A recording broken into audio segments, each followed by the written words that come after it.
Hi there, I'm Mike, and what I have for you today is Star Wars The Black Series Qi'Ra, Corellia. Go ahead and check out this picture of her while I read the bio on the back of the box. At 18 years of age, young Qi'Ra is already enmeshed in a life of crime, working for a gang on Corellia. That's it, that's her bio. At this point, you've either seen the solo movie or you haven't. It's been out for a few weeks. My guess is you haven't because the box office numbers are abysmal. However, you're missing out on a pretty good movie. A surprisingly good movie. Just go see it. Qi'Ra is played by Emilia Clarke. She's Han Solo's love interest. She starts the movie out with Han. They have like a chase thing. This is the outfit she wears for that. And that's pretty much it. I don't know if I want to get too much into spoilers, but fair warning, I guess there might be some solo spoilers in here, but not any big ones. It's just a normal amount of light spoilerage. Let's jump in and see my thoughts on the figure, starting with her looks. I think she doesn't so much look like Emilia Clarke. She doesn't not look like Emilia Clarke. From the side, I can see it, but from straight on, I don't know. I just have trouble seeing it. I know Hasbro has their face printing technology and their sculpts are usually spot on, but I don't know. When I look at it, I don't immediately go, Emilia Clarke. It might be the hair, it might be the outfit, maybe, that she's not dressed like Khaleesi. I don't know the answer. It's not clicking for me. And what about her accessories? Well, she comes with a blaster pistol. It's like a dual blaster pistol. I'm sure it's got a name of some sort somewhere. I'm not going to go look it up. The thing about this is I don't remember her actually using this blaster in the 15 minutes of the movie that she actually wore this. Granted, I would rather her come with something rather than nothing, and she did use this blaster later in the movie. I guess that's okay, but it sort of hits on a bigger problem that I have with the figure that we'll get into. I don't know if it's supposed to, but the blaster barrel of mine does come apart. I don't know, again, if that was meant to, or if I broke mine, or that's just how they assemble it, and just kind of, you deal with it, kind of like Chewbacca's bowcaster. But just be careful with yours, I guess, is what I wanted to point out there. Now, the detailing on the blaster is pretty good. The barrel is silver. The handle, since it's a completely separate piece, is obviously painted. It fits well in her hands. It's hard to fault it. It's a good little blaster. She doesn't have anywhere to put it, which is kind of a bummer. But she could have come with maybe different stuff or more stuff. As always, I'm an advocate for more hands and more faces. A natural looking hand would have helped with a lot of things. A different expression on her face, I don't know. There's a lot of things that they could have made but didn't. And we're just getting through this. We're getting through it together. What about her articulation? Well, let's take a look at that real quick. Her head moves side to side, forward this much, back this much. Not very much because of the hair and jacket. The arm moves out this far, all the way around. It has a slightly greater than 90-degree bend and a swivel at the elbow. She has a swivel at the wrist. It hinges, and this one hinges this way. The diaphragm joint swivels back and forth. It moves forward this far, back this far. Her hip skirt is slit on the side. It still does slightly hinder the forward mobility as well as the backwards, but she does move forward this much and back this much. And because of the openings in the skirt, it moves out that far. This kind of looks like she has a loincloth. She has an upper thigh rotation, a double jointed knee, an ankle hinge, and a rocker, with this being her widest stance with both feet flat on the ground. So really it's nothing to write home about. Her arms, while being single jointed, which is kind of a bummer for me, do bend at a greater than 90-degree pose, which is nice. Her diaphragm joint's pretty good.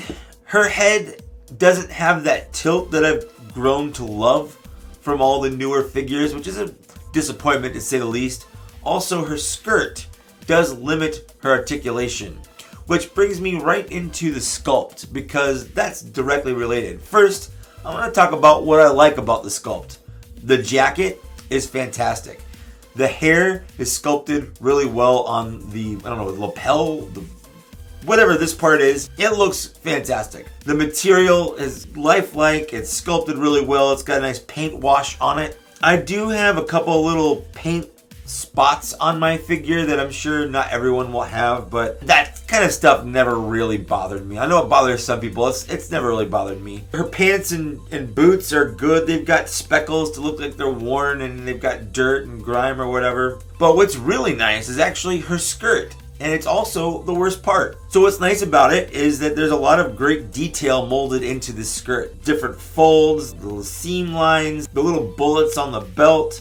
It's got a lot of really good sculpting in there. The downside is it has that stupid slit on the side that I absolutely hate. Now I know Hasbro does that so it doesn't limit the articulation of the figure. However, it still limits the articulation of the figure. I personally would rather have more limited leg articulation and a solid skirt all the way around. The weird slit, I don't know, it looks weird. It breaks the illusion from any angle but the very front, and even then you can kind of see it sticking out of the sides. I think it looks awful. You're not going to be putting Qi'Ra in super dynamic poses anyway, and because of the hard molded skirt, you can't really sit her down. So if they did, for whatever reason, come out with the speeder that she and Han rode in, like, she couldn't really sit in it in the first place. Would I have preferred soft goods?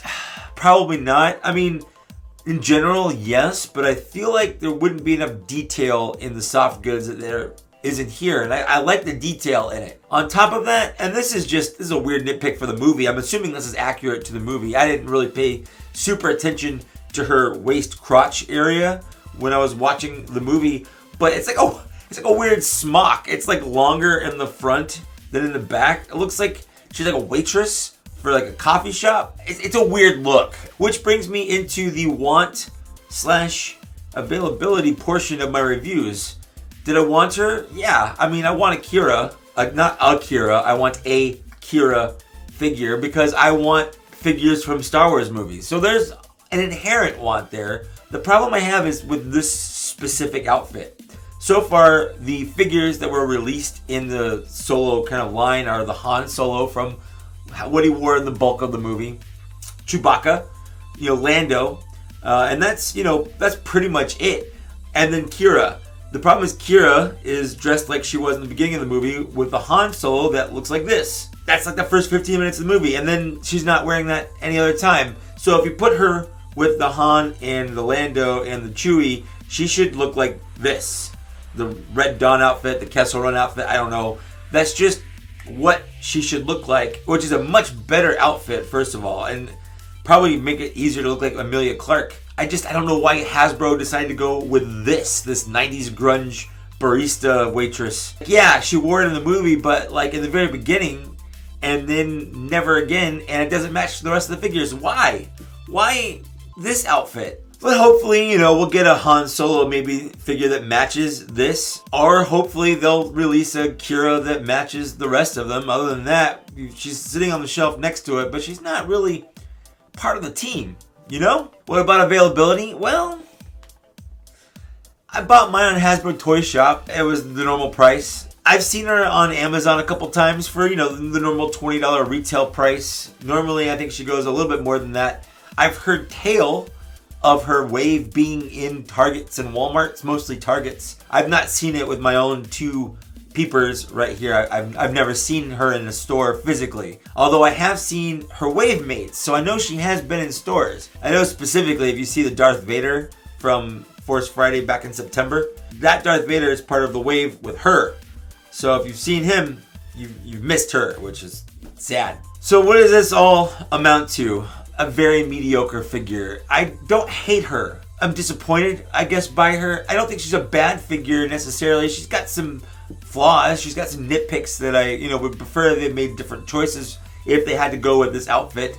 I would prefer them to have not gone with this outfit at all. I would have preferred a completely different Qi'Ra figure if I had to get a Qi'Ra figure, which again, I want a Qi'Ra figure. I just want a Qi'Ra figure that fits in with the rest of my figures. So, score-wise, I'm going to give this a 3 out of 5. It's not the worst. It's not awful. As a figure, it's a figure. It's fine. It stands. Maybe a 2.75 might be a little bit more accurate to how I'm feeling about it right now.